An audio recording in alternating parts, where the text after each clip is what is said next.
بلکہ اپنے اوباش لڑکے آپ صلی اللہ علیہ وسلم کے پیچھے لگا دیے اور میرے آقا صلی اللہ علیہ وسلم کو پتھر مارے گئے، اور اس قدر پتھر مارے کہ نبی پاک علیہ الصلوۃ والسلام لہو لہان ہو گئے، اور اتنا مبارک خون نکلا کہ نعلین مقدسہ خون سے بھر گئی۔ میرے نبی علیہ الصلوۃ والسلام پھر بھی دعائیں دے رہے ہیں، اور دعائیں دیتے ہوئے ان گلیوں سے گزر رہے ہیں، لہو لہان ہیں۔ آپ صلی اللہ علیہ وسلم زخمی حالت میں اگر تھک کے کہیں پہ بیٹھ جاتے، وہ لڑکے آپ کو پکڑ کے کھڑا کر دیتے، میرے حضور پھر چل پڑتے، اور آقا علیہ الصلوۃ والسلام کا وہ منظر یاد کیجئے، کوئی پانی پوچھنے والا نہیں ہے، کوئی سہارا نہیں دے رہا، کہ آپ کوئی روکنے والا نہیں، ان بچوں کو پتھر مارے جا رہے ہیں، آوازیں کسی جا رہی ہیں، اور خون اتنا ہے کہ نالین بھی بھرے ہوئے ہیں، نازک جسم، وہ لبہائے مبارکہ کہ جن کے بارے میں فرمایا گیا کہ ان کی نزاکت یہ پھول کی کلیوں سے بھی، پھول کی پتیوں سے بھی زیادہ آپ کے لبہائے مبارکہ کی نزاکت، آپ کے ہاتھ ریشم سے زیادہ ملائم، آپ کا جسم نورانی، اس کے باوجود اس نازنین نرم جسم مبارک سے خون نکل رہا ہے، اور آپ کے نالین بھرے ہوئے ہیں، اور تھک ہار کے پھر بیٹھتے، پھر اوباش لڑکے آپ کو کھڑا کر دیتے، یوں کہیں بیٹھنے نہیں دیا جاتا، پتھر مارے جا رہے تھے، زخمی حالت میں ہے، خون نکل رہا ہے، لیکن لب پہ دعا ہی ہے، بد دعا نہیں ہے۔ جب یہ حالت دیکھی رب کریم نے تو ملک الجبال کو بھیجا، فرشتوں کا، پہاڑوں کا جو فرشتہ تھا اس کو بھیجا کہ جاؤ میرے حبیب سے کہو کہ جو میرا حبیب کہے گا تم وہی کر دینا۔ پہاڑوں کا فرشتہ آیا، سو حضور کی بارگاہ میں سلام عرض کی، اور سلام عرض کرنے کے بعد وہ فرشتہ عرض کرتا ہے، یا رسول اللہ صلی اللہ علیہ وسلم، ان لوگوں نے آپ کے ساتھ یہ سلوک کیا ہے، اگر آپ فرمائیں تو یہ دو پہاڑوں کے درمیان ان کی بستی ہے، میں دونوں پہاڑوں کو آپس میں ملا کے ان کو تباہ و برباد کر دوں، صفائے ہستی سے مٹا دوں، یہ ختم ہو جائیں گے۔ انہوں نے آپ کے ساتھ ایسا سلوک کیا، آپ کی دعوت کو قبول نہیں کیا، آپ کو پتھر مار مار کے لہو لہان کر دیا، آپ حکم کریں میں ان پہاڑوں کو آپس میں ملا دیتا ہوں۔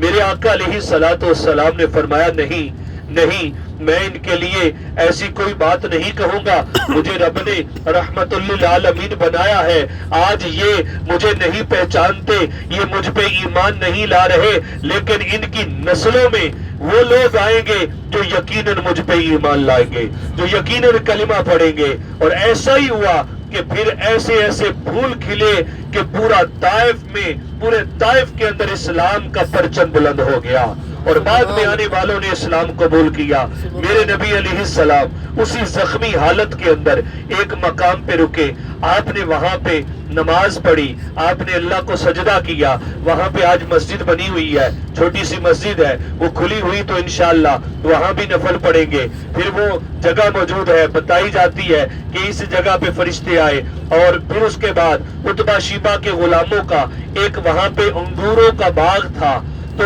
آپ علیہ السلام زخمی حالت میں اس باغ میں گئے، تو وہاں کے ان غلاموں نے، جو غلام تھے، انہوں نے حضور کو انگور پیش کیے۔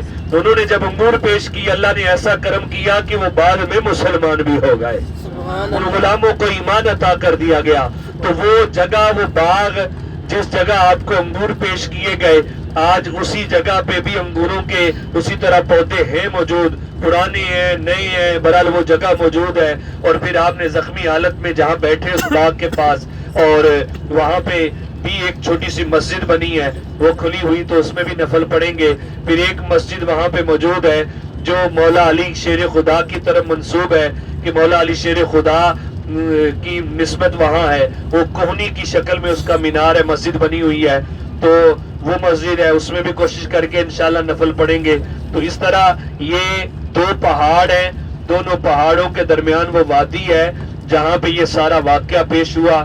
انشاءاللہ اس جگہ پہ جہاں میرے آقا علیہ السلام رکے، قدم لگے، ہم جا کے نفل ادا کریں گے انشاءاللہ. تو یہ طائف کا جو سفر ہے، آپ اس کو مطلب عام سفر نہ سمجھیں، یہ سمجھ لیں کہ وہاں میرے آقا علیہ السلام پہ یہ معاملات ہوئے. تو یہ جب ذہن میں ہوگا، آنکھوں میں آنسو بھی آ جائے، تو یہ بڑے کرم کی بات ہوگی کہ پیارے آقا علیہ السلام پہ ان لوگوں نے کیا سلوک کیا. لیکن آپ کی رحمت دیکھو کہ آج وہاں اسلام کا پرچم بلند ہے اور ایسا مطلب دین پھیلا کہ الحمدللہ اس کے اندر بڑے بڑے صحابہ اکرام وہاں پہ موجود اور وہاں پہ آرام فرما رہے ہیں. تو یہ سب میرے آقا علیہ السلام کی رحمت ہے کہ پتھر دل لوگ جنہوں نے پتھر بھی مارے، پھر ان کے اندر اللہ تعالیٰ نے اسلام کی شمع روشن کی، ان کی اولادیں ایمان لائی. اور یہ بھی ذہن میں رکھیے گا کہ طائفی سے ملحق آگے، یہی راستہ آگے جاتا ہے بنو سعد کی طرف، قبیلہ بنو سعد کی طرف جاتا ہے. یہ تقریباً 2 سال ہو گئے ہیں ان لوگوں نے قبیلہ بنو سعد پہ جانے پہ پابندی لگا دی ہے. اور ورنہ جب طائف ہم آتے تھے تو الحمدللہ مجھے بھی حاضری ملی ہے 2 سال پہلے، تو قبیلہ بنو سعد بڑا روحانی مقام ہے. راستہ یہی ہے جس راستے سے اماں حلیمہ سعدیہ میرے آقا علیہ السلام کو لے کے گئی تھی. تو یہی طائف کا راستہ ہے. طائف سے آگے 80 کلومیٹر قبیلہ بنو سعد، قبیلہ بنو سعد ہے. اور وہی جگہ جہاں اماں حلیمہ کی وہ جھونپڑی تھی. اور میرے آقا علیہ السلام 6 سال تک میرے مصطفیٰ علیہ السلام نے وہاں پہ وقت گزارا. بکریاں لے کے جاتے تھے اور وہ ایک جگہ درخت تھا، درخت تو پرانا نہیں تھا اتنا لیکن پھر بھی کافی پرانا تھا، جس جگہ میرے آقا علیہ السلام کا شق صدر ہوا، سینہ مبارک چیرا گیا. اور جہاں پہ آپ بکریاں لے کے پہاڑوں پہ جاتے تھے وہ چھوٹی سی وادی ہے اور اماں حلیمہ سعدیہ کی 2 جھونپڑیوں کے نشان تھے. لیکن ان نجدیوں نے 2 سال پہلے یہ کہہ کے کہ یہاں شرک ہوتا ہے، اللہ معاف فرمائے، تو انہوں نے بلڈوزر سے وہ نشان مٹا دیے، وہ درخت کاٹ دیا. اب اگر کوئی گاڑی والا جاتا بھی ہے، بڑی گاڑی والا، تو اس کو 5000 ریال یہ جرمانہ کر دیتے ہیں. چھوٹی گاڑی میں کوئی کار لے کے آ جائے تو چلے جا سکتے ہیں. بہرحال وہ جگہ اتنی روحانیت والی ہے، یقین کیجئے پتھر اٹھا کے دیکھا، ان پتھروں سے بھی خوشبو آتی ہے. سبحان اللہ. یعنی ایک تو نا خوشبو لگائی. اماں حلیمہ سعدیہ کی جھونپڑی ہے، وہاں پہ ایک چھوٹی سی 4 دیواری ہے، قبیلہ بنو سعد کے لوگوں کی قبریں ہیں اور چھوٹی سی وادی ہے، 2 پہاڑی ہیں، بیچ میں تھوڑی سی جگہ ہے. اتنا روحانی مقام ہے. میرے آقا علیہ السلام کے بچپن کے ایام وہاں پہ گزرے.